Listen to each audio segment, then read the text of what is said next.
আজকের কবিতা কবি শ্যামলের লেখা কবিতা কবিতা আমার।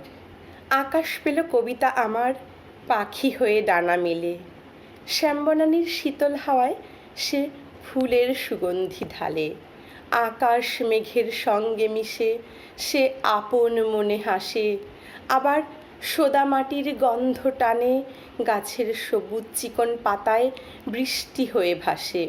ইচ্ছে হলে কবিতা আমার ছোট নদী হয়ে তিরি তিরি তরঙ্গে নেচে নেচে সে যায় এঁকে বেঁকে বয়ে। দুকুলে ফোটা সাদা কাশফুলে লাল নীল হলুদে আঁচলা বিছিয়ে যায় সে বয়ে লেজ দুলিয়ে, শত বুনো ফুল মাঝ দিয়ে।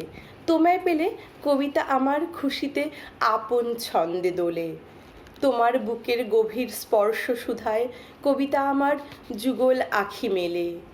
কবিতা আমার আশায় আশায় হা হুতাশে আকুল হয়ে রয় বসে, কখন তোমার মধুকণ্ঠ পাঠে হিল্লোল তুলে জনস্রোতের খেয়া ঘাটে। পাল